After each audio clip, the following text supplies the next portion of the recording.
안녕하십니까. 행복한 아침 이재용입니다. 안녕하세요. 장예인입니다. 오늘은 8월 23일 화요일이고요. 날씨부터 알아보겠습니다. 박소연 기상캐스터. 안녕하세요. 박수연입니다. 오늘은 더위가 그친다는 절기처서인데요. 처서가 지나면 따가운 볕이 누그러지면서 풀이 더 이상 자라지 않는다고 합니다. 그래서 우리 조상들은 이 시기에 산소를 찾아 벌초를 했다고 하고요. 또 더위로 인해 잃은 기력을 회복하기 위해서 보양식을 즐겼다고 합니다. 네, 뿐만 아니라 처서 날씨가 한 해 농사를 좌우한다고도 하는데요. 오늘 날씨 어떤지 구체적으로 전해주시죠. 네, 비의 양이 많지는 않아서 낮더위는 계속되겠습니다. 더위로 인해 건강 잃지 않도록 유의하셔야겠고요. 오늘 나오실 때는 우산 챙기시면 좋겠습니다. 현재 상암은 비가 그친 모습인데요. 비구름이 점차 남동쪽으로 이동하면서 오늘 전국 한때 비가 내리겠습니다. 내일까지 경기 남부와 충남, 전북과 경북 서부에는 10에서 50mm, 서울과 그 밖의 중부와 남부, 또 제주에는 5에서 30mm가 예상됩니다. 서쪽 지역을 중심으로는 천둥, 번개가 동반될 수 있어 시설물 안전사고에 유의하셔야겠습니다. 서울과 경기 북부의 비는 오전 중에 잦아들겠지만 비구름이 남동쪽으로 이동해 충청 지역은 오늘 밤까지, 남부지방은 내일 오후까지 이어지는 곳이 있겠습니다. 이 시각 현재 기온 서울은 22.4도, 강릉은 27.2도, 대구는 25.9도 가리키고 있습니다. 비가 그치거나 비가 내리기 전에는 더위가 기승을 부리겠습니다. 한낮에 서울은 30도, 대구는 32도, 제주는 34도가 예상됩니다. 내일부터는 여름의 힘이 한풀 꺾이면서 기온이 점차 내려가겠습니다. 지금까지 날씨 전해드렸습니다.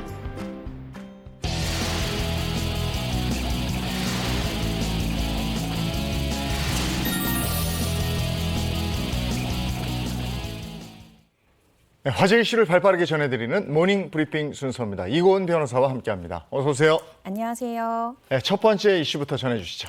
네, 첫 번째 이슈는요. 살인미수 뺑소니범 잡은 전직 국가대표입니다. 사건의 발단은 이렇습니다. 한 시민이요. 뺑소니 사고를 내고 도주하던 이 운전자를 검거해서 붙잡힌 그런 사건이 발생했는데 이 검거한 시민, 그러니까 이 붙잡은 시민이 다름 아닌 2010년 광저우 아시안게임 때 수구대표로 참가를 했던 전직 국가대표였습니다. 근데 더 충격적인 부분은요. 이 시민이 잡은 이 뺑소니범이 다름 아닌 당시 경찰이 추격 중이던 이 살인미수 사건의 용의자였다. 예. 아니 뺑소니범을 잡았을 뿐인데 살인미수 사건의 용의자였다니 좀 당황하고 놀랐을 것 같은데요. 네. 어떻게 추격전을 벌이게 된 거예요? 네, 이 전 수구 대표, 그러니까 전직 국가대표이자 현 경기도청의 수구팀 감독인 이 이민수 씨는요, 지난 19일 오후 4시 20분경 어머니를 만나러 고향 집에 내려가던 중에 인천 서구에서 접촉사고를 당합니다. 근데 이 씨 차량을 들이받은 이 흰색 승합차가요. 들이받고는 그대로 중앙선을 침범해가지고 도주하기 시작했고 이에 이 씨는 경찰에 신고한 뒤에 바로 추격을 시작합니다. 처음에 이 씨는요, 저 사람 음주운전했나? 이렇게 의심을 했지만 차량을 추격하던 중에 운전대에 피가 묻어있는 것을 보고는 뭔가 사건이 좀 심각하다, 사안이 심각하다 이렇게 깨달은 거죠. 그래서 경찰에 이런 추가적인 상황을 알리고요. 추격을 계속해서 이어나갔다라고 합니다. 한 매체 인터뷰에 따르면 용의자 A 씨가 일부러 창문을 내리고 얼굴을 보여줬다. 그런데 온몸이 다 피었다. 이렇게 당시 상황을 진술하기도 했습니다. 아니 그런 상황이라면 뭔가 좀 끔찍한 일이 생길 수도 있겠다 생각을 해서 추격을 멈추고 이랬을 것 같은데 끝까지 추격을 했다는 거네요. 저는 그래서 이 부분에서 이 씨가 참 용감한 시민이라 대단하다는 생각이 드는데요. 당시에 이 씨는 이 도주 차량을 쫓으면서 약 10분간 도심 추격전을 벌였다라고 합니다. 이 과정에서 이 도주 차량 어떤 오토바이 운전자까지 들이받는 이런 사건까지 발생했고요. 그렇게 약 7km가량을 도주하던 차량은 결국 이 씨의 추격에 못 이겨서 인천 중구에 있는 한 고등학교로 들어갔고 막다른 길에 처한 이 도주 차량 운전자는 흉기를 꺼내 자해를 했다고 합니다. 이 상황을 지켜본 이 씨는 구급차까지 추가로 부른 다음에요. 경찰이 현장에 도착할 때까지 차량으로 도주로를 막고 있었다고 합니다. 자칫하면 정말 상대가 흉기를 들고 고등학교 안으로 들어갈 수 있었잖아요. 그때 당시 현장 현장 상황 굉장히 다급했다고 합니다. 네, 정말 긴박한 상황이었을 것 같은데 이렇게 추격해서 잡은 범인이 뺑소니 범이 살인 미수자였다. 뺑소니 전에 대체 어떤 일이 있었던 걸까요? 네, 저도 그 사건이 참 궁금했는데요. 인천 서부경찰서에 따르면 도주 차량 운전자는 40대 남성 A씨로 평소 알고 있던 30대 여성 B씨를 운전교습을 시켜줬다고 해요.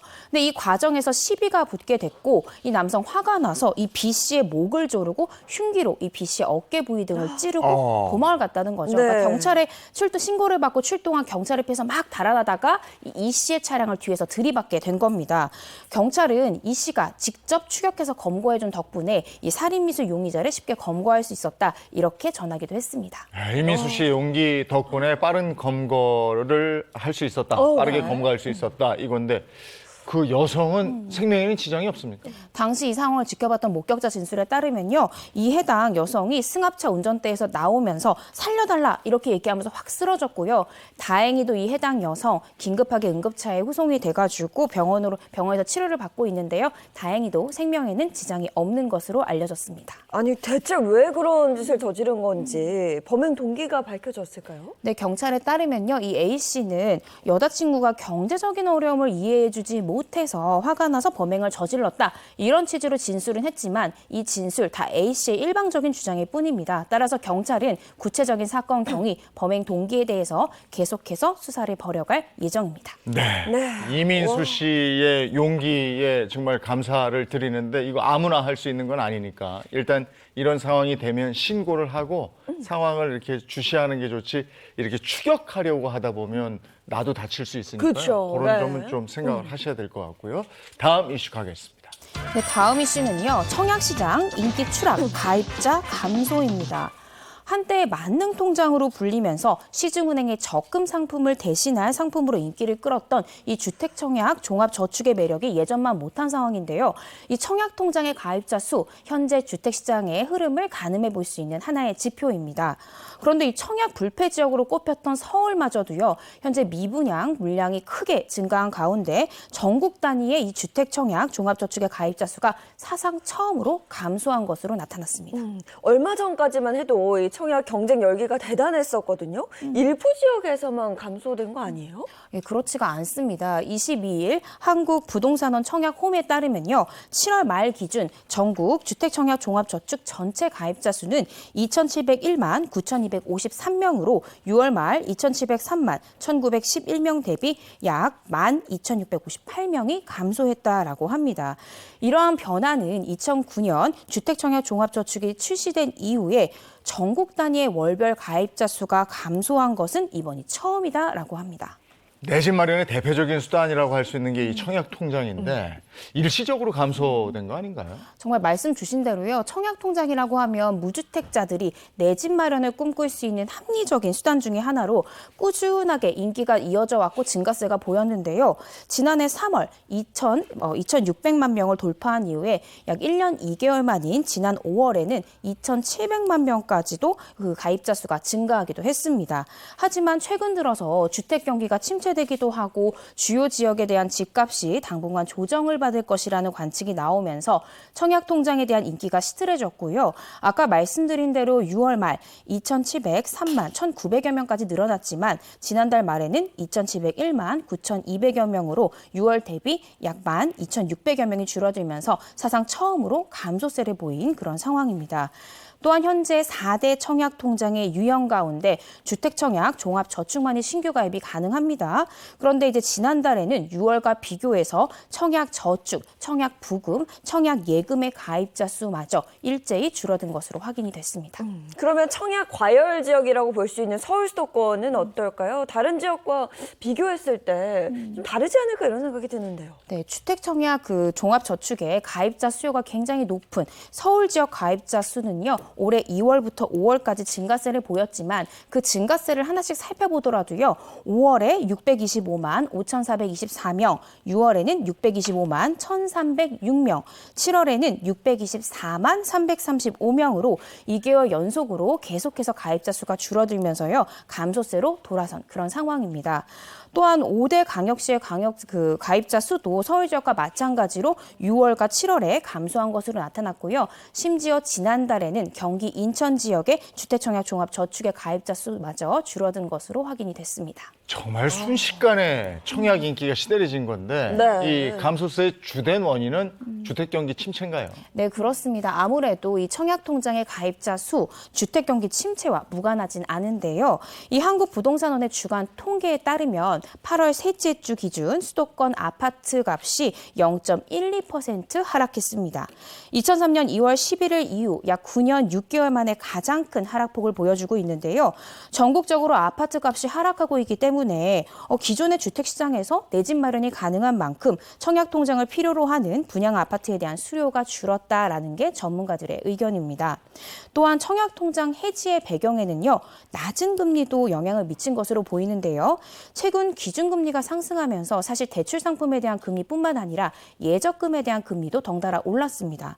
그럼에도 불구하고 일반 주택청약 종합저축의 금리는 약 1.8%로 2016년 8월 이후 약 6년 동안 연 1%대의 같은 수준의 금리에 머물러 있습니다. 주택청약의 금리는 이 기준금리인 2.55%보다 한참 낮다는 점에서 이 청약통장의 인기가 시들해진 데 하나의 원인이지 않나 이렇게 꼽히고 있습니다. 청약저축도 변동금리 상품인 만큼 현 시장을 좀 반영해야 되는 게 아닌가 이런 생각도 들거든요. 네, 그런데 이 청약저축 상품은요, 은행에서 판매를 하지만 이 금리 부분은 다름 아닌 국토부에서 결정을 하고 있습니다. 그런데 아쉽게도 국토부에서는 아직까지는 이자율 인상을 검토할 단계는 아니다라는 입장을 취하고 있습니다. 네, 청약 통장 얘기로 했습니다만은 이 부동산은 정말 오르면 올라 걱정이고 내리면 내려 걱정이에요. 얼마 그렇죠. 전까지 우리가 얼마나 오른다고 난리였습니까? 네. 이제는 더 떨어질까 봐 또 걱정이고. 자, 다음 이슈 가겠습니다. 네, 세 번째 이슈는요, 말 없는 112 신고 도입입니다. 정말 좋은 소식인데요. 꼭 알아두셔야 되겠습니다. 22일 경찰에 따르면 경찰청은 위기 상황에 놓인 시민들이 신고를 쉽게 할 수 있도록 똑똑 시스템을 도입하겠다라는 계획을 발표했습니다. 이 시스템이 도입되면 신고자가 가해자와 같은 공간에 있더라도 또 정확한 현재 위치를 모르더라도요, 말로 설명하지 않아도 긴급하게 경찰의 출동을 요청할 수 있게 됩니다. 그러면 112에 전화를 걸고 톡톡 치면 된다는 건가요? 신고 어떻게 하는 거예요? 네, 자세히 그 방법을 좀 설명을 드릴게요. 112에 전화를 건 신고자가 아무 말이 없어요. 그러면 이 접수 요원이 선생님 말하기 곤란한 상황이면 버튼음을 2번 눌러달라 이렇게 요청을 하게 됩니다. 그때 버튼음이 들린다라고 하면 112 신고를 접수한 것으로 간주하게 되고요. 그렇게 되면 이 접수 요원, 이 보이는 112 웹 주소, 이 URL 주소가 담긴 문자 메시지를 해당 신고자의 휴대전화로 전송을 하게 되는 거죠. 그래서 신고자가 그 URL을 딱 누르면 그 신고자의 휴대폰의 카메라를 통해서 현재 위치와 상황을 경찰이 체킹할 수 있게 되는 그런 시스템입니다. 이때 휴대전화 채팅 화면을요, 마치 내가 인터넷 채팅을 하는 것처럼, 인터넷 하는 것처럼 가장해서 상대방이 모르게 경찰에 신고를 해서 도움을 요청할 수 있는 그런 시스템입니다. 네, 이렇게 핸드폰을 두드려서 신고를 했던 실제 사례가 있었죠. 그렇습니다. 몇 가지 사례가 있는데요. 지난 2020년 11월 경남경찰청 112 종합상황실은요, 가정폭력을 당하던 여성과 아무런 말 없이 버튼음으로 소통을 해서 이 해당 피해 여성을 구조한 그런 사례가 있었습니다. 당시 종합상황실에 아무 말이 없는 신고 전화가 걸려왔는데 도움 의사를 여러 번 물어봤지만 이 해당 여성 답이 없었다고 합니다. 그러자 경찰이 도움이 필요하시면 전화 버튼을 눌러달라 이렇게 말했고, 그러자 버튼음이 또렷이 들어오게 된 거죠. 당시 경찰은 101동부터 차례로 이 동수를 숫자로 부르면서 이 피해자가 해당 동에서 버튼을 누르게 하는 방식으로 피해자 주소를 확인할 수 있었고요. 알고 보니 이 신고자는요, 당시 망치를 든 남편으로부터 협박을 당하고 있는 그런 상황이었다고 합니다.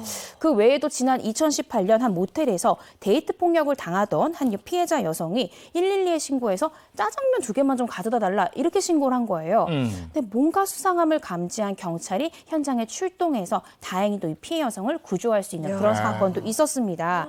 그래서 이번에 이 똑똑 시스템 이러한 사례를 여러 가지로 활용해서요, 현장 경찰관이 기지를 발휘해 위해서 신고자의 휴대전화 버튼음이나 혹은 톡톡 두드리는 소리, 역할, 위장 등을 적절히 대응한 이러한 사례들을 참고해서 고안한 시스템이다. 이렇게 이해하시면 되겠습니다. 네, 장난 전화로 오해할 수 있었던 상황인데 네. 경찰관분들 정말 대단하네요. 그러네요. 그러면 보이스 112 신고는 언제부터 시행이 되는 걸까요? 네, 사실 이 보이는 112 신고요. 올해 1월부터 시행이 되고 있습니다. 오. 그런데 시민들의 이 서비스 활용을 좀 높이기 위해서 경찰이 이 신고를 받는 방식을 버튼은 방식이랄지 톡톡 두드리는 방식이랄지 이 방식 자체를 다양화했다. 이렇게 이해하시면 되겠는데요.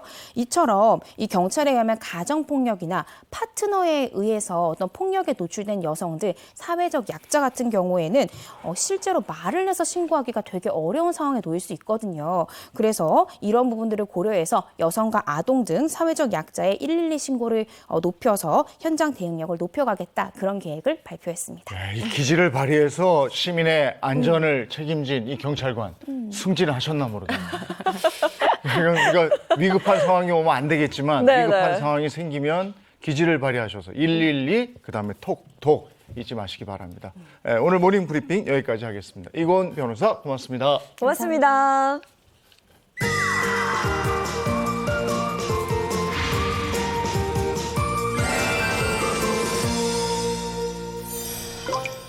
건강관리 다들 잘하고 계시죠? 이 건강관리는 성인뿐이 아니고 영유아들에 있어서도 굉장히 중요하죠. 네. 영유아기에 잘 걸릴 수 있는 질병이 뭐가 있겠습니까?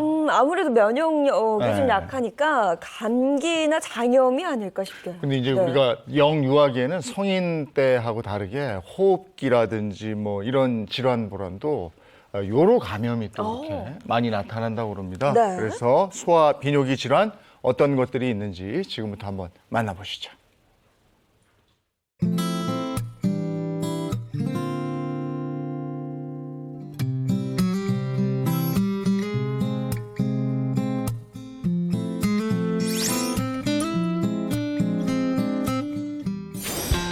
가깝지만 낯선 진료실의 의사를 만나볼 수 있는 시간, 닥터하우스의 MC 이정수입니다. 안녕하세요. 비뇨의학과 전문의 엄재두입니다. 반갑습니다. 자, 오늘도 알찬 정보를 가지고 이렇게 왔습니다. 오늘은 소아 유아에 관련된 질환을 얘기해 볼 텐데요. 그 어린이들도 질환이 나타날 수가 있습니까?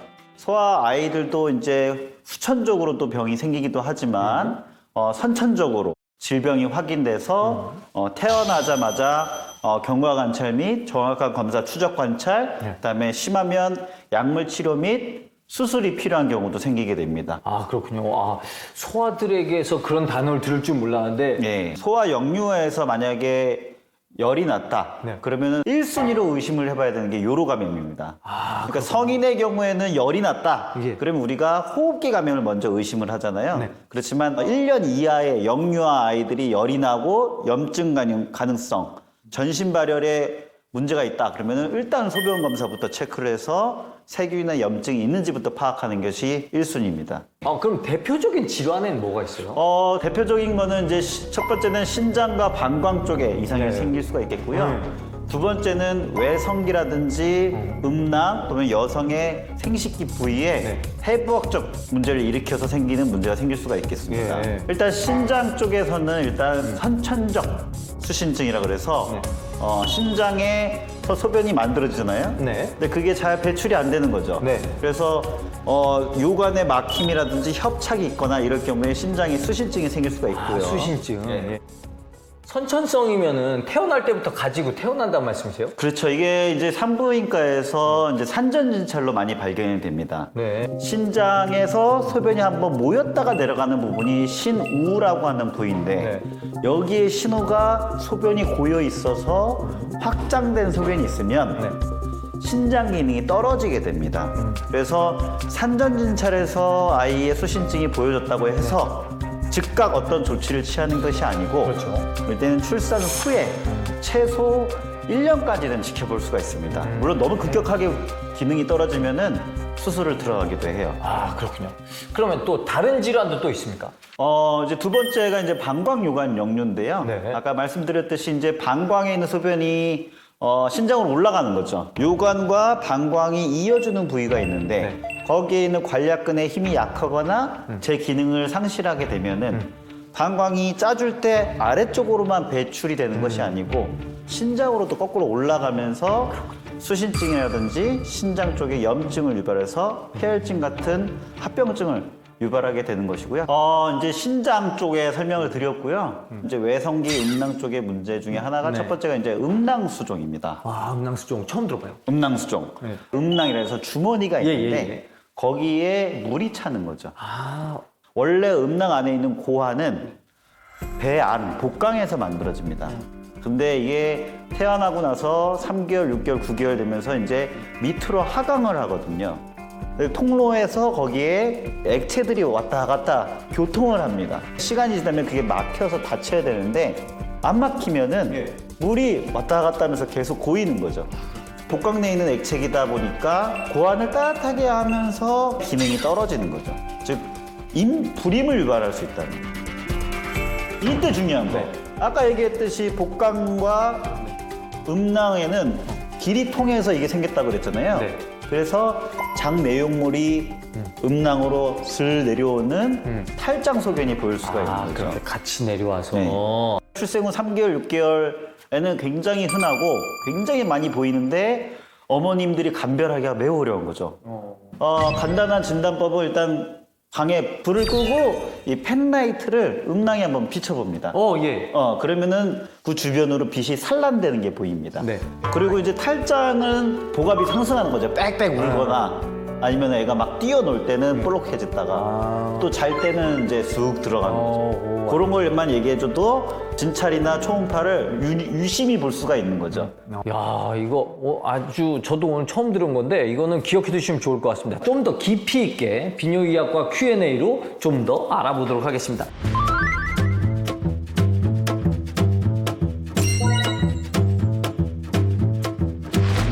아이가 엄마 나 어디가 아파요. 나 빈뇨생식기계에 뭐가 문제가 생겼어요 라고 얘기하기가 너무 어렵기 때문에 어머님이나 부모님, 선생님의 각별한 주의가 필요한데요.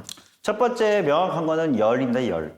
감기 몸살로 치부할 것이 아니고 요로 감염의 확률이 훨씬 더 높기 때문에 일단은 병원에 들어와서 소변 검사를 통해서 비뇨기 생식기 방광이나 신장이나 요관에 세균이 침투했는지를 반드시 확인한 검사가 필요하고요. 두 번째는 아까 선천적 수신증, 방광 요관 역류를 말씀을 드렸는데 이게 한쪽으로만 생기면 사실 증상이 없을 수가 있어요. 그렇지만 이제 양측성으로 왔을 경우에는 진짜 무서운 게 신장 기능을 떨어뜨릴 수가 있다는 거예요.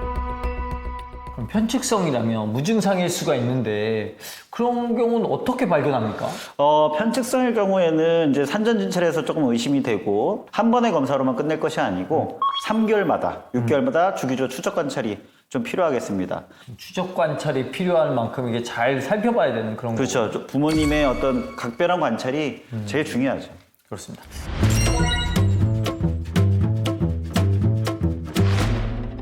정답은 권하지 않습니다. 옛날에는 바로 했던 것 같은데.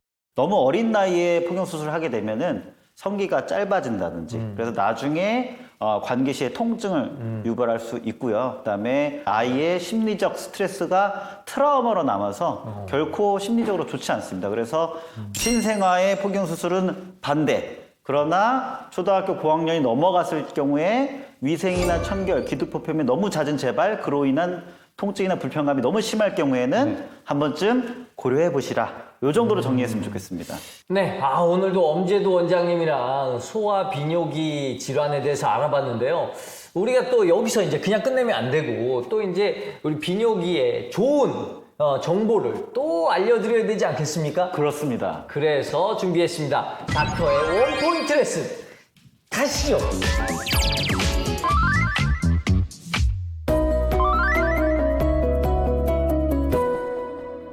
자, 이렇게 비뇨기 질환에 좋은 음식들 이렇게 나와 있는데요. 뭐 배, 감자, 새송이버섯, 표고버섯, 브로콜리, 아스파라거스. 이게 비뇨기 질환에 좋단 말이죠. 굉장히 좋습니다. 배에는 섬유질이 풍부하고요. 다량의 수분이 함유되어 있습니다. 그렇죠. 여기에는 이제 루테올린과 사포닌이라는 성분이 들어있는데요. 염증을 완화시켜 줌으로써 우리가 방광염이라든지 신우신염을 예방하는 데 크게 도움이 된다고 보시면 되겠습니다. 아, 그렇군요. 네. 감자는 칼륨과 구연산이 많이 함유가 되어 있습니다. 아, 그렇군요. 그래서 이게 요로결석이 자꾸 재발한다. 꾸준하게 섭취해 주시면은 예방에 도움이 된다고 이해할 수 있겠습니다. 아, 그렇군요.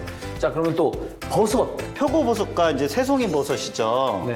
식이섬유가 굉장히 많이 함유가 돼 있고 특히 이제 베타글루칸 성분들이 있는데 이게 염증 완화에 굉장히 좋은 효과가 있는 것으로 증명이 되어 있습니다. 네. 아스파라거스 사포닌과 글리코시드라는 성분이 있습니다. 네. 혈액을 되게 맑게 해주고 정화시켜주는 효과가 있고 브로콜리에는 인돌 성분이 들어 있습니다. 네. 이 인돌 성분은 체내에 쌓인 독소를 배출해주는 효과도 있고 항암 효과가 있어요. 그래서 전립腺 암에 대해서 걱정하시는 분들이 네. 꾸준하게 섭취를 해주시는 것이 좋겠습니다. 아, 그렇군요.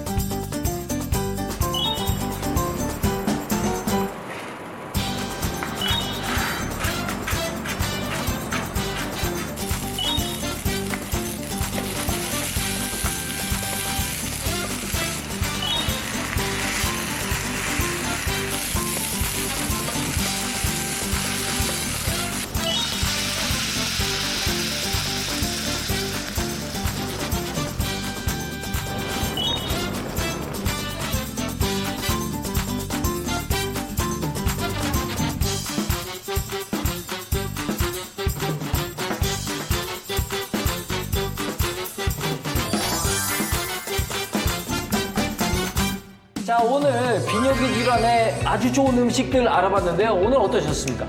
소아 비뇨의학과 굉장히 생소하지만 부모님들의 각별한 주의가 필요하고 제대로 된 식습관을 통해서 성인이 된 이후에도 건강한 비뇨의학과의 그런 건강 상태를 유지했으면 좋겠습니다. 네, 좋습니다.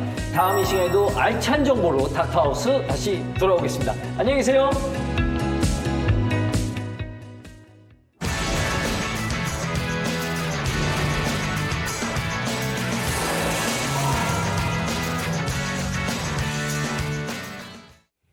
네, 건강한 100세 인생을 도와드리는 건강 정보 함께 나누겠습니다. 윤영미 아나운서 어서 오세요. 네, 안녕하세요. 중년 건강의 아이콘 윤영미입니다. 네, 반갑습니다. 또 전주의 가정의학과 전문의 배우상 한의학 박사 김정은 식품영양 박사 함께합니다. 어서 오세요. 어서 오세요. 반갑습니다. 자, 그리고 오늘 오랜만에 저희와 함께 건강 이야기 나눌 아주 특별한 분을 모셨습니다. 이분 90년대 아이유였죠. 가수 원미연 씨 소개합니다. 어서 오세요. 반갑습니다. 아이고, 이거 어떻게 알아요? 안녕하세요. 원미연입니다. 반갑습니다. 아니 근데 거의 30년 정도 되지 않으셨어요? 뭐가요? 데뷔하신 30년 넘었죠. 넘었어요. 네, 오. 아니 근데 저랑은 가끔 이렇게 방송에서 만나 뵀는데 라디오 진행하시고 하실 때 네, 출연도 하고요. 아니 진짜 뭐 네. 그대로란 말은 진짜 거짓말이고 네, 거짓말. 이만큼밖에 안 바뀌셨어요. 아. 목소리도 점점 더 깊어지고 매력적이시고 네. 혹시 목소리 관리 비법이라도 있는지 궁금해요. 목소리 관리 비법은 저는 밥을 정말 잘 먹어요. 오. 네, 밥 잘 먹는 게 어. 엄청 중요한 것 같아요. 그래요. 네. 밥심. 잘 뭔가 먹는 밥심으로 이렇게 밥심으로 소리도 이게 소리가 쫙 나오는 거야. 그렇죠. 네. 네, 바로 잘 아시네요.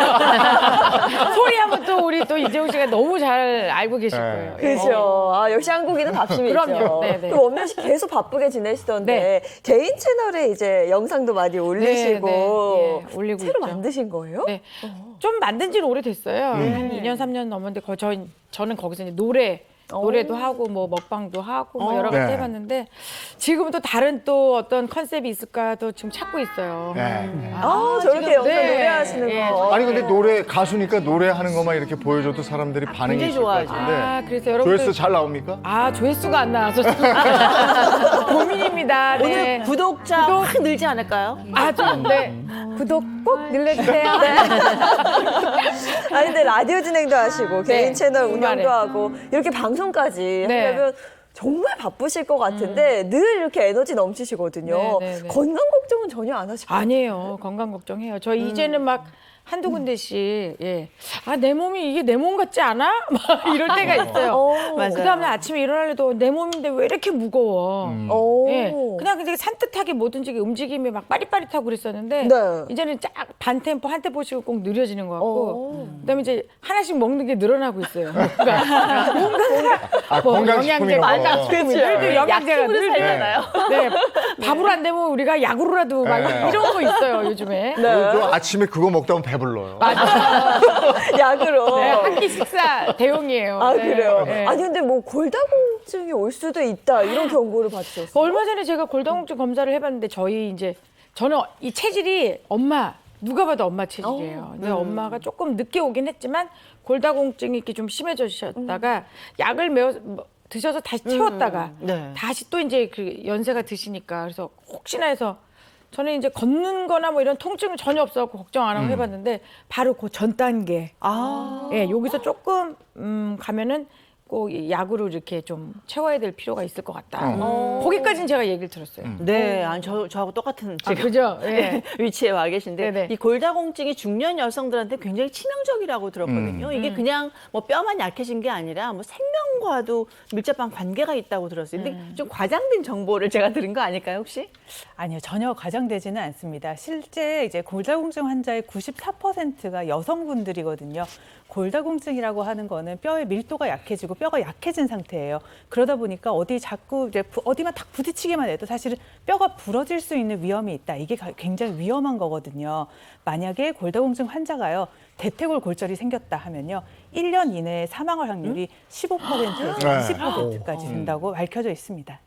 이 뼈는 우리 몸의 기둥 역할을 하니까 이 기둥을 튼튼히 딱 받쳐줘야 우리 건강이 받쳐지는 건데. 네. 근데 뼈를 튼튼히 하려면 면역력이 좋아야 된다고요? 맞습니다. 이거 뼈가 건강해지려면 뼈를 만드는 조골세포의 활성도가 매우 중요하게 되는데요. 우리 몸속에 면역세포가 건강하다라고 하면 이 조골세포를 자극해서 건강 자체를 지킬 수 있습니다. 그래서 전신 건강을 잘 지키는 것도 면역력 강화가 무엇보다도 중요하다고 할 수 있죠. 뼈 건강뿐이 아니고 신체 건강을 튼튼하게 하기 위해서 우리 면역력이 그만큼 중요한 건데 그래서 오늘 저희 주제를요, 면역력 저하가 불러온 건강 경고 등 이렇게 붙여봤습니다. 네, 사실 면역력 떨어질 때 가장 쉽게 걸리는 질환이 다들 아시겠지만 감기잖아요. 네. 그런데 감기 말고 중년 이상 세대에는 더 치명적인 질병이 발병한다고 합니다. 자, 그래서 지금부터 면역력 저하가 불러온 질환에 대해서 하나하나 좀 살펴보도록 하겠습니다. 자, 첫 번째 뭔지 보시면 치매? 면역력인데 치매. 저한테 치매가 온다. 네네네. 정말 많은 병 중에 가장 피하고 싶은 게 치매 아니겠어요? 네. 근데 이 치매는 이제 본인도 힘들지만 함께 하고 있는 가족. 맞아. 뭐 이건 거의 이제 마비 상태가 될 수 있는 정도로 네. 맞습니다. 생활이 힘들어지죠. 나이가 들면은 가장 피하고 싶은 질환 설명을 드리면 치매가 먼저 떠오르잖아요. 그런데 실제 우리나라에 65세 이상 어르신들 중에 10명 중 1명은 치매에 걸렸다고 합니다. 이 치매 자체는 뇌송사능을 가지고 와서요, 기억력이라든지 판단력이라든지 주의력 이런 것을 문제를 유발시키고 일상생활에 장애를 유발시킬 수 있는데요. 우리 건강은 수명 자체를 갉아먹는 대표적인 질환인데 만큼 아직까지는 어떤 완치 않은 방법 자체가 밝혀져 있지 않거든요. 그래서 무엇보다도 예방이 중요합니다. 예방이 중요하다. 제가 어떻게 예방해요? 요즘에 좀 깜빡깜빡 자주 하거든요. 아니 그럴 때마다 이거 약간 전조 증상 아니야? 막 이런 생각이 들 때가 다들 있거든요. 겁나죠. 아, 네네. 네. 그거 전조 증상 아니죠? 네, 지금 우려하신 것처럼 네. 깜빡깜빡하고요. 기억력이 떨어지고 또 겉보기에는 정상으로 보이더라도요. 뇌 세포가 20% 정도 손실이 되고 또 뇌 기능 자체가요. 60% 정도 떨어져 있을 가능성이 있습니다. 네, 그렇기 때문에 뭐 치매 싹이라고 좀 의심을 해볼 필요가 있습니다. 치매 싹을 갖고 있는 거예요? 이거 어떻게 해야 되는 거예요? 이 싹은 띄우면 안 되는데. 네. 맞습니다. 무서워요. 네. 치매는 이렇게 어느 날 갑자기 나타나시는 것 같잖아요. 네. 근데 사실 한 20년 전부터 징조가 나타나실 수 있어요. 그래서 기억력 감퇴라고 하는 이 경도 인지 장애가 만약에 있다라고 하면 이분들 같은 경우 45%는요 3년 이내에 치매가 올 수가 있어요. 그래서 중년이신다면 만약에 기억력이 조금 안 좋다고 생각이 드시잖아요. 이럴 때는 경각심이 좀 필요하신 거죠. 네. 아 근데 제가 듣기로는 잠만 충분히 자도 치매를 예방할 수 있다 이렇게 들었거든요. 그럼 잠, 치매, 그리고 면역력은 무슨 역할을 해요? 네, 우리가 얼핏 생각을 하게 되면요. 면역력, 그리고 숙면, 치매, 이게 연관이 좀 없어 보이긴 하는데요. 사실은 연관이 깊게 있습니다. 우리가 이런 말 많이 하잖아요. 정말 잠이 보약이다. 그렇게 말씀을 많이 하시는데요. 정말 우리가 자는 동안에는요. 우리가 심신을 회복하려고 면역력을 회복하는 활동들을 몸 안에서 하게 됩니다. 실제로 이때 면역계를 복구하고요. 우리가 몸속에서 수많은 병균과 싸우는 힘들도 키우게 되거든요. 그런데 만약에 잠이 부족하면 어떻게 되겠습니까? 당연히 몸과 정신에도 같이 문제가 발생할 수 있겠죠. 그래서 최근 연구에 따르면요. 수면의 질이 치매라든지 이런 발병에도 영향을 미치는 것으로 나타났습니다. 수면 장애가 지속하게 되면 뇌 크기가 점점 줄어들게 됩니다. 이렇게 뇌가 수축하게 되면요. 노인성 치매, 즉 퇴행성 치매라고 하는 것이 발병할 확률이 높다라고 하는 연구 결과가 있는 것이죠. 네. 아니 배우상 선생님 참 좋으신 분인데 오늘 치매에 겁을 줘가지고 기억력이 감퇴되는 경도 인지장애 45%가 3년 이내에 치매. 그러니까 이 너무 무서운 말이지 않아요? 긴장돼요. 좋은 분인 줄 알았더니. 아 그러니까 예방하자 이렇게 말씀하시는 예. 것 같아요. 아 겁나요. 네, 면역력 저하가 불러온 질환 첫 번째는 치매였고요. 두 번째 뭔지 이어서 보겠습니다. 아유, 이거 정말 피하고 싶은. 이거는 근데 가족력하고 네. 밀접 관계가 있다고 그래서 괜찮으세요? 아유, 저 피해갈 수가 없네요. 어머니, 친정 엄마가 당뇨셨거든요. 그래서 지금 항상 그 먹는 것 때문에 당뇨는 또 먹는 거가 가장 제한돼 중요하다고 있잖아요. 제한돼 네, 있어요. 맞아요. 신경은 정말 많이 쓰고 있어요. 네, 정말 엄미연 씨가 잘하고 계시는 건데요. 당뇨는 식습관이랑 정말 연관이 큰 병이죠. 우리나라 성인 인구의 3분의 1이요. 당뇨에 걸렸거나 아니면 당뇨의 고위험군으로 분류가 되고 있어서 요새는 정말 당뇨 대란이라고 할 정도로 당뇨에 따른 이제 문제들이 많이 발생을 하고 있습니다. 당뇨는요. 인슐린이 정상적으로 분비가 되지 않거나 아니면 인슐린이 분비가 되는데도 그 기능을 제대로 하지 않아서 생기는 질병들을 얘기하거든요. 근데 문제는 이 당뇨는요. 한번 걸리시게 되면 사실은 치료하고 완치가 되는 것보다는 평생 관리해야 될 숙제로 남는 그렇죠. 질병이기 때문에 미리미리 예방을 하시는 게 굉장히 중요하겠죠. 그런데 면역력이 떨어지면 당뇨도 오나요? 면역력 떨어지는 것도 약간 억울한데 당뇨까지 오고. 이거 가족력이 조금 더 위험하지 않을까요? 물론 가족력도 중요합니다. 그래서 어머니가 가족력이 있으시면 딸한테도 영향을 준다라고도 네. 하는데요. 또 음식하고도 상당히 많이 밀접한 관련이 있다고 많이들 생각을 하시는데 우리 몸속에요. 선천성 면역을 담당하고 간하고 골수에서 만들어지는 NK세포라고 하는 것이 있습니다. 우리 대학 국내 내분비내과 연구팀에서요. 우리 몸 제2형 당뇨병을 앓고 있는 환자분들의 NK세포의 활성도를 확인을 해봤더니 현저히 낮은 것으로 확인할 수 있었고요. 그렇게 면역력이 떨어지게 되면 다양한 질환이 올 수 있다라고 하는 연구 결과를 보고를 했죠. 화면을 보시게 되면요. 정상 혈당군에 비해서 제2형 당뇨병 환자 같은 경우에는 NK세포 활성도가 상당히 떨어져 있는 것을 확인해 볼 수 있습니다. 네, 아, 전재수님 좋은 분인 줄 알았는데 국내적인 3명 중에 1명은 당뇨이거나 당뇨 위험군이다. 너무 겁을 주시는 것 같아요. 아, 너무도 겁을 주시는 어느 선생님들이 이렇게 네. 겁을 주시나. 네. 자, 이어서 면역력 저하가 또 불러온 뭔가요? 질환 네, 세 번째 보도록 하겠습니다. 골다공. 드디어 나왔네요. 네. 골다공증.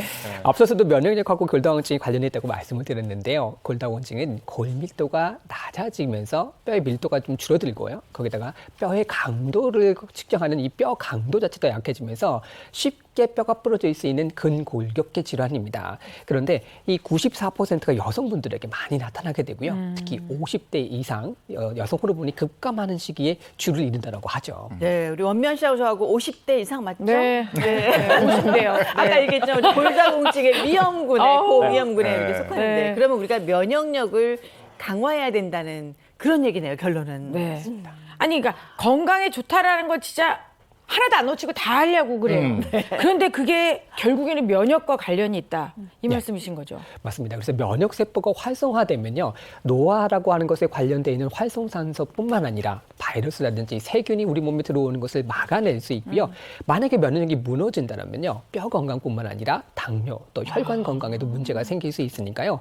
예방하시고 관리하시는 것이 무엇보다도 중요하다고 생각됩니다. 네, 치매, 당뇨, 골다공증 이걸 가지고 세 분 선생님이 겁을 주셨는데 하는데 네. 이걸 이겨낼 수 있는 방법은 우리가 면역력을 키우는 거거든요. 네. 면역력 키우면 되는 거예요.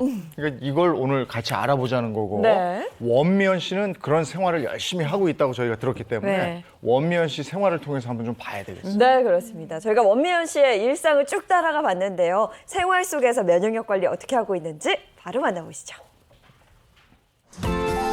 오늘의 주인공을 만나러 온 이곳. 저 멀리 뭔가에 집중하는 모습이 보이는데요. 아름다운 꽃들 사이에 서 있는 우아한 분위기의 주인공. 안녕하세요. 반갑습니다. 가수 원미연입니다. 오늘의 주인공은 매력적인 허스키 보이스로 대중들을 사로잡은 원조 발라더 가수 원미연 씨입니다. 하루 일과를 꽃과 함께 시작한 미연 씨. 여긴 뭔 일이요? 제가 요즘에 좀 스케줄 좀 많았거든요. 그런데 저는 이렇게 꽃꽂이 하러 오면은요, 기분도 좋아지고 뭔가 이렇게 에너지를 좀 받고 가요. 충전되는 느낌? 그래서 꽃꽂이를 좀 식탁 위에도 다 예쁘게 좀 꽂을 수 있는 장식 하고 싶어갖고 오늘 제가 꽃꽂이 하러 왔어요. 힐링을 위해 꽃꽂이를 배운다는 그녀. 바쁜 스케줄 탓에 쌓인 스트레스를 아름다운 꽃으로 풀고 있다는데요. 수국으로 한번 시작해봐봐. 수국이 크니까 그러니까 이쪽 길이를 좀 한쪽에 짧게 해가지고. 짧게 잘라보자. 짧게 잘라. 이렇게 짧게 잘라서 이거 자를 때 알지? 요렇게 중심 잡을까? 너무 아니 너무 가운데 놓지 말고 그렇게. 약간 사이드로 네. 이 정도 꽂아. 됐어. 요것만 중심 잡아줘도 그 다음에 내가 일사천리를 할 수 있지. 그 다음에 이제 그 그다음에 이제 높이에 한번 맞춰서 채워보자. 한번 채워보도록 하겠습니다. 와서 본격적인 꽃꽂이 수업이 시작되고 미연 씨의 얼굴에선 미소가 끊이지 않는데요.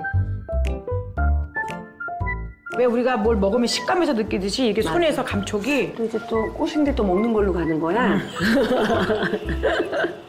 우리가 결국에 먹는 걸로 그치, 마무리하잖아. 근데 언니 요새 스트레스 많이 받는다면서 상태가 나 말도- 좋은 것 같은데. 근데 나는 이게 꽃을 하다 보면 그걸 잊어버린다니까? 맞아요, 언니. 이렇게 얘기하면서 잊어버려. 내가 무슨 일 있었어? 이거 있잖아. 그래, 아주 이게 집중도가. 그리고 남편도 생각이 나고 애도 생각이 안 나. 잠시나마. 그냥 여기만 집중을 하니까 그냥 그게 너무 좋은 것 같아. 저도 그게 너무 좋아요. 그죠? 수다를 떨고 꽃꽂이에 집중을 하다 보면 자연스럽게 스트레스가 풀린다는 미연 씨. 이게 꽃의 효과인가요? 언니 훌륭하다. 너무 훌륭하지? 언니 사이즈를 이렇게 크게 만들어갈게요. 그러니까 펼치니까 괜찮아. 시간이 가는 줄도 모르게 완성된 미연 씨의 작품. 보기만 해도 힐링이 되는 듯하네요. 근데 배 안 고파? 너무 배고파. 아니 꽃시장까지 아침부터 가느라고 너무 배고프지? 너무 배고파. 언니 밥 먹으러 가자. 찐밥 정말 맛있는 밥 먹으러 가자. 좋아. 수업을 마친 후 점심 식사를 위해 근처로 이동한 미연 씨와 선생님. 어머 이모님 이거 진짜 기가 막히다. 보기만 해도. 와. 오늘 미연 씨가 선택한 메뉴는 보기만 해도 입에 침이 고이는 매콤달콤 코다리찜과 영양 돌솥밥 한 상. 제가 이렇게 좀 건강 유지를 잘하는 비결 중에 하나가 저는 밀가루 잘 안 먹고요. 한식이 저한테는 제일 잘 맞는 것 같아요. 그래서 한식을 먹으면 좀 이렇게 건강해지는 느낌이 있어 항상. 그냥 몸에 해롭지 않으니까 뭐 그런 생각을 하죠. 한식을 너무 좋아해요 저는. 이게 지금 문어도 맛있고 코다리도 맛있잖아. 근데 이게 제일 중요한 건 또 시래기야. 이게 식이섬유라 이 시래기를 꼭 많이 먹어줘야 돼. 나는 꼭 야채를 엄청 많이 먹거든. 시래기만 많이 넣을 거지? 아니야. 시래기 많이. 시래기를 많이 이렇게 해서. 자, 입에 넣어줄 거야? 입에 넣어줄 거야. 자, 어이구. 맛있어. 맛있지. 언니는 먹는 게 진짜 중요한 사람이에요. 먹는 게 진짜 중요해. 우리 모임은 무조건 맛있는 집. 그리고 특히 밥집, 한식집. 그래서 언니 덕분에 되게 맛있는 집 많이 다녀서 너무 좋아요. 체력 비축을 위해 식사 땐 무조건 밥이 있어야 한다는 미연 씨. 채소를 많이 먹는 것도 그녀의 건강 비결이라고 하는데요. 진짜 밥도 잘 먹고. 근데 이게 우리가 밥만 잘 먹는다고 또 이게 다 되는 게 아니더라고. 요거 먹으면 이게 우리가 면역력을 높이는데 우리가 좀 피로하지 않고 조금 덜 몸에 약이에요? 약이에요. 우리가 이거 좀 먹어줘야 돼요, 이런 거. 양냄새 좋은데?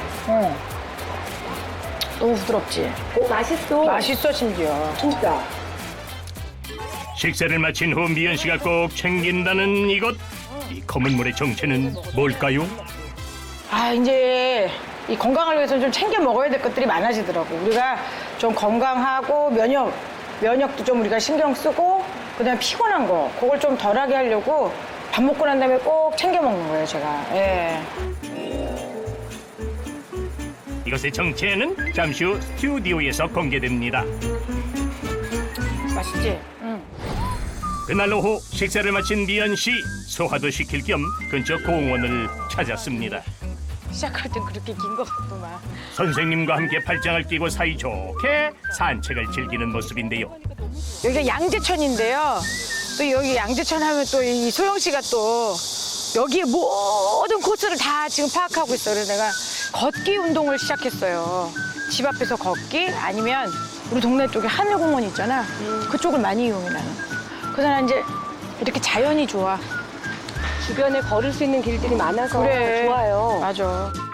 스케줄이 바쁠 땐 이렇게 근처에 나와 잠깐이라도 걷기 운동을 한다는 미연 씨인데요.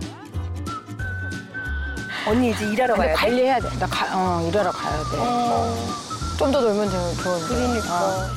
꿀맛 같았던 잠깐의 휴식을 마친 후 이제 미연 씨는 본업으로 돌아가야 할 시간입니다. 그날 저녁 라디오 스튜디오에 나타난 미연 씨. 저는 주말에만 밤 10시에서 12시 라디오 진행을 하고 있어요. 밤마다 이렇게 진행하시려면 피곤하지 않으세요? 아니요. 그 많은 분들이 또 이렇게 문자도 다 넣어주시고 저랑 같이 여기서 이렇게 소통을 하세요. 그러니까 뭐 껴있을 수밖에 없죠. 실시간으로 계속해서 문자를 읽어드리고 또 제가 거기에 좋은 음악도 틀어드리고 좋은 사연도 함께 하니까 이 시간이 너무 행복한 시간이죠, 저한테는. 이야기와 라이브가 있는 토요일 밤입니다. 감성 데이트. 자, 오늘도 든든하게 이 시간을 지켜주는 우리 토요지기 이치현 씨. 안녕하세요.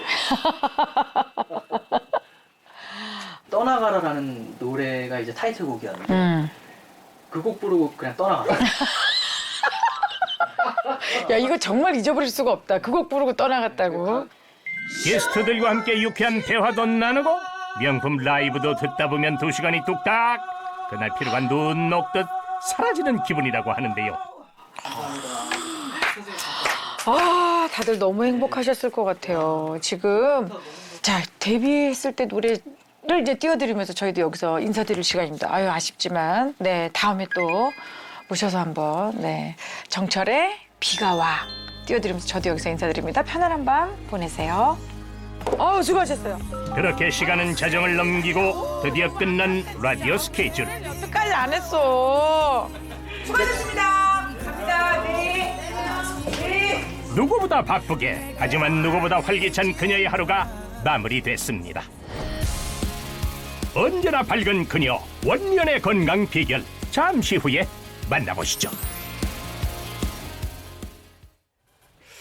네, 아주 바쁘게 사시네요. 그러니까. 아침부터 밤까지 계속 일을 하면. 근데 그 바쁜 일상 속에서도 네. 건강은 굉장히 잘 챙기시는 것 같았는데 선생님은 어떻게 보셨어요? 제가 봤을 때는 3가지를 정말 잘 챙기고 계세요. 네. 일단 우리 몸에 스트레스 자체가 없으셔야지 면역력을 네. 키우실 수 있잖아요. 스트레스를 풀기 위해서 꽃꽂이 하시고요. 그다음에 음식 같은 경우 특히 이제 밀가루 자체를 안 드시고 네. 생선하고 야채를 드시는 습관은 정말 한식 상태에서 좋은 식단이신 것 같고요.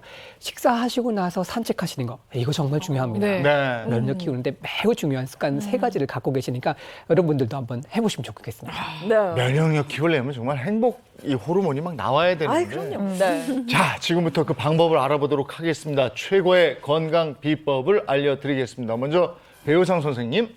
네, 제가 준비한 방법은요. 여러분들 잘 아시는 조선시대의 성리학자 퇴계 이황 선생이 즐겨했던 활인신방이라고 하는 것입니다. 활인신방. 뭔지 정말 모르겠어요. 그렇죠. 16세기를 살았던 이 조선시대의 이황 선생 같은 경우는요. 면역력이 상당히 약했다고 합니다. 그런데도 자신의 몸 건강을 잘 지켜서 71세까지 장수를 했다라고 하는데요. 얼마나 몸이 약했냐 하면 음식을 먹었을 때 나는 박복하다. 속이 좀 기름만 조그만 음식을 먹어도 속이 더부룩하고 체한 듯한데 반드시 담백하고 쓴 것을 먹어야만 위장이 편하다라고 할 정도로 음식을 정말 가려서 자신의 몸에 맞는 음식을 드셨다라고 하고요. 또 성리학자다 보니까 앉아서 생활하시는 시간이 많잖아요. 우리 현대인들 분들도 대부분 앉아 계시는데 이래서 몸이 굳지 않도록 기체조를 열심히 하셨다라고 합니다. 오늘은 그 방법을 한번 설명드리려고 하거든요. 윤영만 아나운서, 원미연 씨 앞으로 나와서 저거 한번 해볼까요? 배워볼까요? 예. 이것도 배워야죠. 네. 세계 선생이 하셨다는 네, 맞습니다. 양반 자, 운동인 이렇게, 거죠? 맞습니다. 양반들이 즐거워하셨던 네, 운동이라고 하는데요. 첫 번째는요, 뒷머리 두드리기입니다. 일단 손을 따뜻하게 손바닥을 비벼주시고요. 귀에 이렇게 대주세요. 그 다음에 뒷머리 쪽을 손가락을요, 네. 두 번째 손가락을 세 번째 손가락 중지 위에다 올려놓으시고 네. 이렇게 톡톡 두들기실 겁니다. 예. 톡. 뒷머리를 튕기듯이 하는 튕기듯이 거구나. 이렇게 네. 두들겨 주시는 건데요. 위치를 한번 제가 설명해 드릴게요. 뒤돌아서 보시면 요 뒤에 머리에 네. 뒤쪽 안에 온폭 들어가는 부분이 있습니다. 네, 네. 여기가 풍지혈이라고 하는 부분인데요. 여기를요, 두 손가락을 이렇게 하셔가지고 머리 뒷머리 자체를 톡톡 두들겨 줍니다. 예. 24번 정도 해주시는 24 건데요. 번이요? 네, 그래서 천고 24라고 하는 제목이 붙어져 있습니다. 여기를 이렇게 두들겨 주시면 두통이라든지 또 머리가 어지러우신 증상이 있으신 분들한테는 머리가 뭐 뻣뻣하시잖아요. 앉아 계시게 되면 그 증상을 완화하는 데 도움을 받으실 수 있습니다. 전 늘 뒷목이 좀 땡기고 예, 맞아요. 통증이 있는데 그럴 때 하면 굉장히 좋겠어요. 그때도 상당히 효과가 있을 것 같고요. 원미 씨 조금 보시면서 약간 더 강하게 해주시면 좋을 것 같아요. 아, 강하게요? 예, 예, 그렇죠. 그렇게 강하게 톡, 때려줄까요? 예, 네. 두들겨주시는 거니까 조금 강하게 해주시면 될 것 네, 같습니다. 예, 되셨습니다. 정신이 확 드는 것 같아요. 약간 머리가 좀 멍했는데. 맑아지시는 효능을 좀 네네. 받으실 수 있고요. 두 번째가 수파감 천주라고 하는 건데요. 말은 좀 어려운데 동작은 상당히 쉽습니다. 손목을 잡고 몸통을 돌려주는 겁니다. 그러면서 천주혈이라고 해서 아까 풍주혈 바로 밑에 있는 혈자리를 좀 자극시켜주는 운동이 되겠는데요. 먼저 오른손으로요, 왼손목을 잡아주세요. 앉아서 해보셔도 되는 거니까 시청자 여러분 따라해 보시면 좋으실 것 같고요. 잡은 상태에서 몸통을 오른쪽으로 돌려주십니다. 반대로 목은 왼쪽으로 돌려주실 겁니다. 예. 몸통을 오른쪽으로 돌리고 왼쪽으로. 남성분들이 운동하기 전에 스트레칭으로 많이 네. 맞습니다. 네. 스트레칭 하실 때 많이 반대로. 하시는 것 중에 하나인데요. 이렇게 하시면서 뒷머리 제가 잠깐 봐드릴게요. 이렇게 하시면서 여기 머리 뒷머리 쪽에 있는 부분 천주혈이라고 있습니다. 이 부분을 자극하는 방법이 됩니다. 그래서 목이 조금 당긴다는 느낌이 들 수 있을 정도로 쭉 잡아당기시면 좋습니다. 그래서 한쪽 방향으로 10번 정도 해주시고요. 반대쪽으로 오른손 손목을 잡으시고 왼쪽으로 몸통을 돌려주시면서 고개는 오른쪽으로 돌려주십니다. 네, 골프 하시는 분들 스트레칭 하는 건데. 네, 스트레칭 하시는 거라고 생각을 하시면 되고요. 목 쪽에 있는, 다만 이제 목 쪽에 있는 천주혈 자체를 자극 주신다라고 하는 생각을 가지시는 게 좋습니다. 이 천주혈을 자극하게 되면요, 머리에 있는 순환 자체를 잘 원활하게 해주고요. 기억력이라든지 또 두통이 있으시거나 어지럼증을 있으신 분들한테 도움을 좀 받으실 수 있습니다. 마지막 동작은요. 네. 옆구리하고 또 등 쪽 부분을 자극하면서 팔을 돌려주는 동작입니다. 팔을 돌릴 거니까 약간 벌려주실까요? 네네. 네, 살짝 돌려주시고요. 예, 그래서 신장 부위, 우리 뒷짐진다라고 했을 때 손등을요, 뒷 부분에 신장 부위에 이렇게 대주실 겁니다. 아, 신장 부위에. 예, 대주시면서 오른손부터 시작을 할 건데요. 신장 부위에서 시작을 해서 옆구리 쪽으로 쭉 등 쪽으로 쓸어 올립니다. 손등을 쓸어 올리시면서 겨드랑이 쪽에서부터 손등을 앞으로 쭉 벌쳐져서 옆으로 살짝 돌려주십니다. 이렇게. 동작 어렵지 않으시죠? 네. 다시 원위치 복귀하시고요. 이번에는 반대쪽, 왼쪽 손등을 신장 부위에서부터 시작해서 옆구리 쪽으로 쭉 끌어올리신 다음에 겨드랑이에서 앞으로 손등이 위로 가게 해서 옆으로 쭉 펼쳐주십니다. 약간 고전무용하는 것 같아요. 느낌이 그러시죠? 발도 약간 좀 뭐 이렇게 이런 거 아니에요? 이렇게. 근데 양반들은 원래 움직이는 거 싫어했기 때문에 앉아서 하셨다고 합니다. 아니 집에서 할 때도 좀 음악을 살짝 그렇죠. 원미연 씨가 리얼 여행이라고 리듬 타면서 하면 좋을 것 같아요. 그러면 훨씬 더 기의 흐름도 좀 좋아지겠죠. 예. 네. 마지막으로 양손으로 가지고 손등을 대신 다음에 위쪽으로 올리셔서 양손을 앞에서 겨드랑이에서 쭉 펼쳐서 옆으로 해주시면 됩니다. 네. 원미연 씨 어떠세요? 아, 그러니까 진짜 오늘. 몸이 안 쓰던 근육 스트레칭이 제대로 되는 것 같아요. 오, 저도 시원한데요? 네. 그렇습니다. 신장기도 원활하게 해주고요. 옆구리 몸속에 있는 탁기를 바깥으로 내보내주니까 한쪽에 10번씩 해주시면 도움이 되실 것 같습니다. 아, 배우 선생님 고맙습니다. 예, 감사합니다. 감사합니다. 야, 면역력 높이는 체조였어요. 이렇게 한번 해보세요. 네. 우두둑 소리가 나고 좋네. 왜 우두둑 소리가 나지? 자, 이번에는 체조했으니까 먹어야죠. 김정은 선생님. 네. 오늘 이제 준비한 메뉴는요. 지금 재료들도 굉장히 많이 있는데 이제 네. 면역력을 위한 레드 카레입니다. 근데 레드 카레면 네. 좀 매운 카레를 말하는 그렇죠. 건가요? 뭐 고추의 붉은색 떠올리기 쉬우실 텐데 오늘은 고추의 매운맛이 아니고요. 토마토의 붉은색을 따서 토마토 카레를 일명 이제 레드 카레라고 이름을 붙여봤습니다. 오, 토마토 카레를 들어보긴 했는데 아직 네. 좀 먹어본 적은 없거든요. 네, 그렇죠. 재료 하나하나 먼저 소개해 볼까요? 네, 일단 카레에 들어가는 재료들은 똑같습니다. 뭐 양파, 감자, 당근이 들어가고요. 여기에 오늘 토마토 카레, 레드 카레라고 말씀을 드렸으니까 이제 토마토가 들어가게 되는데 토마토를 좀 넉넉하게 넣으시고 또 수분을 최대한 적게 넣어서 토마토의 향과 또 영양 성분을 이제 농축시킨 그러한 카레라고 보시면 되겠습니다. 네, 오늘의 특별한 재료는 토마토인 것 같아요. 네. 본격적으로 어떻게 만드는지 한번 소개해 주시죠. 네, 일단 뭐 양파, 감자, 당근은 저희 카레 만들 때처럼 한 입 크기로 작게 썰어 주시고요.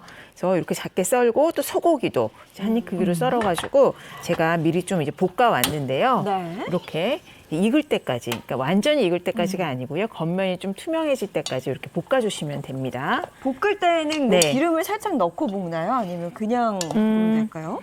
기름을 뭐 한 큰술 정도 넣어주시면 좋고, 뭐 올리브 오일이라든지 식물성 기름 넣어주시면 더 좋고요. 네. 이렇게 해서 이제 볶아주시면 겉면이 좀 투명해지면서 양파도 살짝 투명한 색깔이 올라오기 시작을 하거든요. 그러면 여기에 이제 투명하게 올라오기 시작을 했으면 토마토를 썰어져 넣어주시는데 뭐 한 입 크기로 썰어주셔도 되고요. 좀 크기가 크다면 뭐 6등분에서 8등분 정도 썰어서 이렇게 토마토를 넣어주시면 됩니다. 그리고 보통 이렇게 토마토를 넣는 타이밍에 우리가 카레를 만들 때는 물을 넣고 끓이잖아요. 물 넣어야죠. 예. 근데 오늘은 물이 하나도 들어가질 않습니다. 네, 토마토에서 나오는. 일명 이제 무수분 조리라고 해서 수분 없이 그 채소의 맛을 농축시켜서 정말 맛도 굉장히 좋아지거든요. 저기 토마토를 조금 으깨가면서 섞다 보면은 수분이 나오죠? 네, 수분이 나오죠. 꽤 많은 양이 나오거든요. 이렇게 사우나 하듯이. 지금도 살짝 나왔어요, 지금. 그렇죠. 이렇게 이제 네. 물이 고이기 시작을 하는데 이제 토마토가 완전히 으깨지면 이렇게 좀 감자랑 이런 재료들을 덮을 정도로 넉넉하게 수분이 나옵니다. 네. 자, 이렇게 이제 끓이면서 토마토가 이제 볶아졌으면요. 이때 이제 따뜻한 물에 푼 카레 가루를 넣어주시면 돼요. 이때 들어가는 물의 양은 카레가 녹을 정도의 최소한의 양만 넣어주시면 되고요. 자, 지금 물이 들어가 있지 않기 때문에 카레가 잘 녹지는 않아서 이렇게 물에 개어가지고 적은 양만 넣어줄 거예요. 음식 냄새가 너무 벌써 예. 아, 향이 기가 막히네요. 네, 카레 향은 정말 만드는 과정에서 너무 좋죠. 네, 그렇죠. 네, 이제 뭐 완성입니다. 이렇게 이제 카레를 다 넣고 끓였으면은요. 토마토가 다 으깨져서 재료들이 다 익을 때까지만 끓여주시면 이제 완성을 할 수가 있습니다. 네. 제가 그래서 이제 미리 끓여온 거를 또 준비를 해보겠습니다. 네. 워낙 간단하고 우리가 알던 카레에 이제 토마토를 넣는 것만으로도 그렇죠. 물 한 방울 넣지 않고 맛있는 카레를 만들 수 있는데요. 실제로 카레가 면역력에 도움을 주나요? 어때요? 카레뿐만 아니라요. 지금 토마토가 주제였잖아요. 이 토마토는 우리 몸의 노화의 주범이 되는 활성산소를 제거해주는 리코펜이라고 하는 성분 자체가 다량 함유되어 있습니다. 이 리코펜은요, 혈관을 건강하게 해주고 또 면역력을 높여주는 데 효능을 가지고 있고요. 암세포 또한 자라지 않게 해주는 효과가 있다고 합니다. 최고네. 그리고 이 토마토에는요, 우리가 피로 회복을 돕는 비타민 C가요, 하루 섭취 권장량의 절반 가량 이상이 들어 있습니다. 그리고 배우상 선생님께서 방금 말씀하셨던 토마토에 있는 라이코펜은요, 우리 몸을 건강하게 하는 생리활성 물질인 이제 파이토케미컬 중에 하나고요, 아주 강력한 항산화 물질 중에 하나입니다. 그래서 우리 몸의 만성 염증을 예방하고 암세포를 억제하는 데 도움을 주기 때문에요. 이렇게 토마토를 드시게 되면요, 면역력도 지키고 또 면역력을 높이는 데도 도움을 주게 되죠. 네, 토마토가 워낙 몸에 좋아서 이런 말 있지 않아요? 토마토가 익으면 한의사 얼굴이 빨갛게 그죠, 뭐 붉게 해준다고 걱정이 돼서. 그죠. 그런 말이 있을 정도로 정말 토마토는 몸에 좋고요. 제가 알기로는 토마토는 열을 가하면 더 영양소가 풍부해진다 이렇게 알고 있는데 어쨌거나 정말 몸에 좋은 이렇게 토마토 카레가 완성이 됐습니다. 이걸 제가 원미연 씨에게 직접 좀 네, 손님께 드려야죠. 네, 맛을 보실 수 있도록 이렇게 준비를 한번 해드리겠습니다. 진짜. 요거는 사실 제가 빵이랑 같이 준비를 해드렸거든요. 네네네네. 요걸 떠서 빵 예. 위에 살짝 올려서 드세요. 아유, 그냥 뭐 봐도 맛있겠는데 뭐. 난 이 자리가 또 이렇게 좋은 자리인 몰랐어요. 야, 이거 진짜 기가 막힌데요. 네. 야, 이거 어떻게 해요? 죄송해서. 저희도 빵에 올려서. 죄송하지만 제가 이걸 안 먹어볼 수가 없잖아요. 저 또 먹는 거 엄청 좋아하거든요. 네. 죄송합니다. 근데 우리 왜 근데 화요일에는 1인분만 하는 거야? 우리도 많이 줄 아는데. 맛이 어때요? 아니, 우리가 매일 먹던 카레하고 좀 다른 게 너무 상큼해요. 아, 그래요? 덕분이구나. 네. 그리고 이게 우리가 보통 이게 물이 약간 묽게 하는 경우가 있는데 되직하게 이렇게 묵직하게 하니까 빵 맛이 그러네. 더 좋아지는 것 같아요. 예. 밥이 없어도 될 것 같죠. 진짜 밥이가 있으면 더 신보입니다. 좋죠. 예. 딸내미한테 좀 해주면 좋겠어요. 그러니까요. 예. 자, 면역력 높이는 특급 밥상 잘 받아봤고요. 이번에는 이제 오늘이 처서라고 그래서 내일부터는 조금 이제 기온이 내려간다고는 하는데 네. 이럴 때 면역력 더 챙겨야죠. 그렇죠. 우리가 여름을 지나면서 더위에 굉장히 많이 지쳤습니다. 건강하게 가을을 맞으려면 면역력을 끌어올려야 되는데 그게 가장 지금은 중요한 부분인 것 그러니까요. 같아요. 우리 같은 중년 여성들 정말 나중에 뭐 질병에 시달리지 않으려면 지금부터 면역력을 강력하게 챙겨야 될 것 같은데 네. 우리 건강 어벤져스 선생님 이럴 때 어떤 처방을 내려주시겠습니까? 저는요, 바로 이것을 처방해드립니다. 이것? 이걸까? 한번 보실까요? 네. 녹용. 네. 뭐 녹용 너무 좋죠. 녹용이 면역력을 올리는데 도움을 주나 봐요. 맞습니다. 이 신의 뿌리라고도 하는 이 사슴의 뿌리는 녹용인데요. 녹용 같은 경우에는 이게 약간 붉은빛을 띌 때는 생녹용을 활용하는 것인데요. 녹용은 아미노산이라든지 비타민, 칼륨, 또 미네랄 등 다양한 성분들을 포함하고 있어서 면역력을 높여주는데 다양한 성분들이 많이 있습니다. 또 오래전부터 아주 귀하게 여겨서 약재로도 많이 활용을 해왔죠. 이 녹용 정말 귀하잖아요. 네. 예전에는 정말 집안의 최고 어르신들만 드실 수 있는. 그럼. 우리는 그냥 우리는. 가까이 가보지도 못했던 그런 녹용 아닙니까? 그만큼 맞습니다. 효능이 딱 보장이 돼 있다라는. 네. 정말이죠. 이 한의학에서는 녹용을 아주 다양한 질병 상태에도 활용을 하게 되는데 우리나라의 고전의학사인 동의보감에서도 그 효능을 잘 기록을 하고 있습니다. 몸이 기운 자체가 손상됐을 때 기운을 푹 돋아서요 면역력이라든지 재생력을 높여주는 효과를 가지고 있고요. 중국의 약학서인 본초 강목에서도요 병 후에 기력이 떨어진다든지 체력이 약한 분들 이런 분들의 폐 기능을 강화시킨다라고 하는 기록이 있을 만큼 상당히 다양한 효능을 가지고 있습니다. 네, 오늘 처서고 이제 한바람 불고 환절기인데 우리 감기 달고 살게 되잖아요. 네. 특히 우리 나이 네. 되면은. 그러면 이 녹용 복용하면은 감기가 좀 덜 올까요? 맞습니다. 중국 조선시대에요 21대 왕 영조라고 하는 임금이 있습니다. 이분이요 얼마나 몸이 약했든지 사계절 내내 감기를 달고 살았다고 합니다. 그래서 신하분들이요 이 특단의 조치를 내렸는데 바로 녹용과 여러 가지 약재를 다른 물 자체를 수시로 복용할 수 있도록 했다고 합니다. 그래서 영조의 양기를 보존시키는 약재로 활용을 했었는데요. 그랬더니 감기를 달고 샀던 이 영조가요. 83세까지 살았다라고 합니다. 정말 장수를 하셨던 건데 그 당시 평균 수명이 50세였다라고 합니다. 정말 오래 살았다고 하실 수 있죠. 정말 이 장수하셨네요. 드라마가 무서운 게 영조 얘기만 했다 하면 이순재 선생님 얼굴이 다. 이 앞에 있거든요. 한번 맛 좀 보실래요? 네네네. 맛도 좋은데? 아니 왜 이렇게 맛있어요? 아니 어떻게 녹용을 이렇게 맛있게 만들어? 네. 너무 맛있고 끝맛이 달달하기도 해요. 네. 그렇죠. 몸에 좋다는 얘기 듣고 먹으니까 뭔가 더 건강해지는 기분인데 녹용에는 어떤 영양소가 있어요? 네, 녹용은 뭐 대표적인 보양식으로도 알려져 있는데요. 아미노산이라든지 당이라든지 인지질 등의 영양 성분이 아주 듬뿍 함유되어 있습니다. 근데 그냥 녹용이 있고 생녹용이 있고 이거 차이는 있어요? 어떤 차이가 있습니까? 네, 녹용은 보통 이제 사슴의 녹혈 때문에 이제 먹는 것이잖아요. 생녹용의 경우에는요, 사슴의 뿔을 채취한 지 얼마 지나지 않아서 그 녹용 안에 피가 그대로 들어있는 상태를 이야기를 합니다. 건조 과정을 거치지 않았기 때문에 그 뼈 안쪽, 녹용 안쪽에 이렇게 피가 그대로 남아 있다고 보시면 되고요.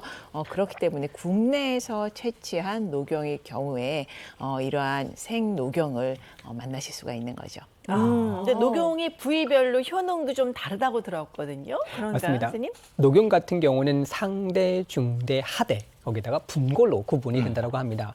위로 뼈 위쪽으로 올라갈수록 조직이 좀 단단하고 촘촘한 특징을 좀 가지고 있는데요. 상대 같은 경우는 단백질과 다양한 영양소가 많아서요. 혈액을 맑게 하는 데 도움을 줍니다. 그 바로 밑에 부분이 중대인데요. 이 중대에는 혈관 세포가 많이 모여져 있어서 강장작용 효과를 뛰어나게 가지고 있고요. 또 부인병에도 상당한 효능을 가지고 있다고 합니다. 마지막으로 하대 같은 경우에는요. 미네랄이든지 칼슘 성분이 상당히 많습니다. 그래서 아이들의 뼈 건강과 또 중년분들의 골다공증을 예방하는 데 상당히 효능을 가지고 있죠. 또 한 군데가 있습니다. 마지막 부분이 바로 분골이라고 하는 부분인데요.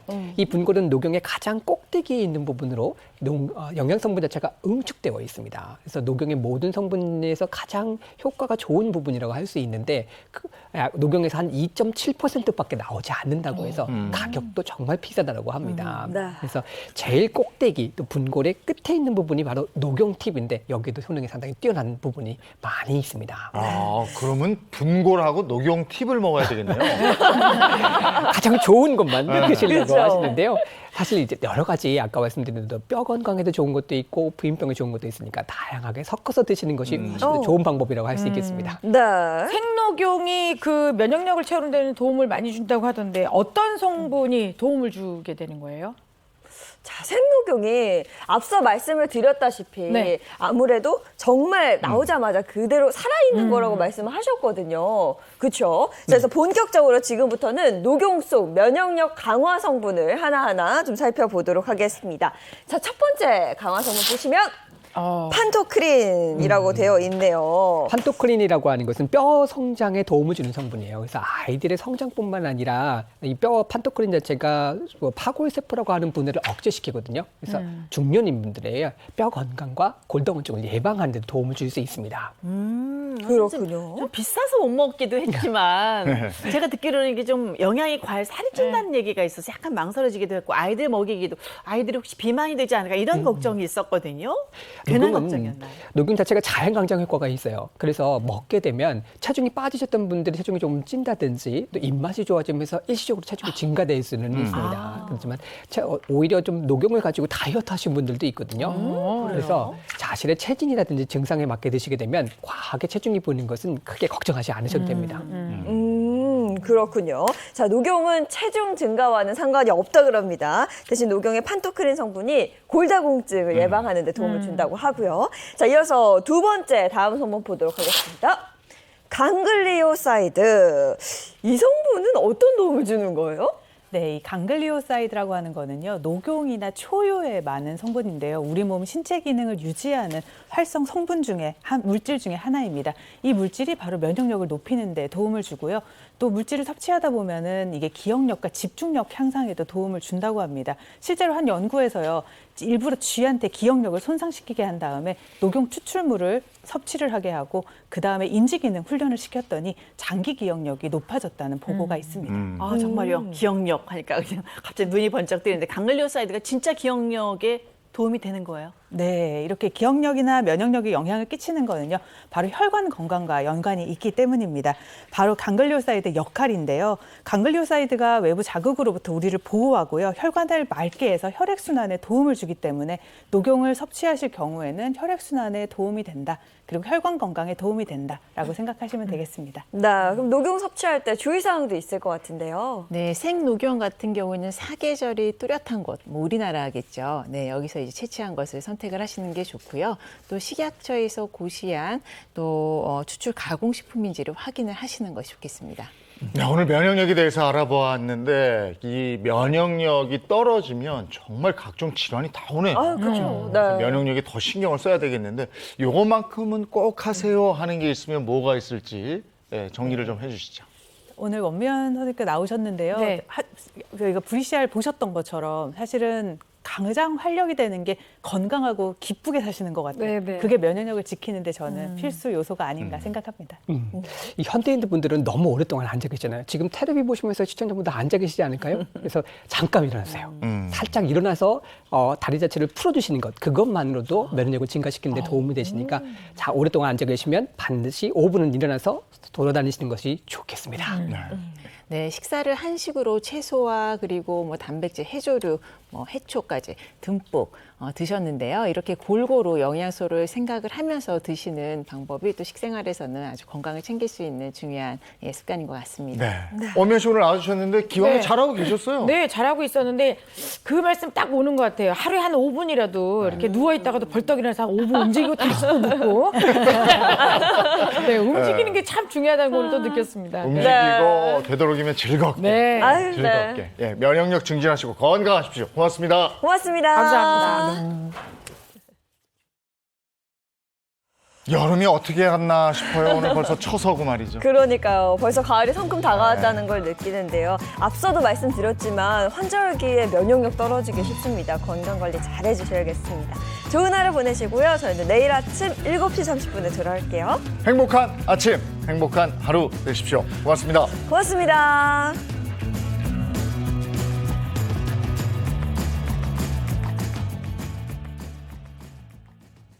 채널 A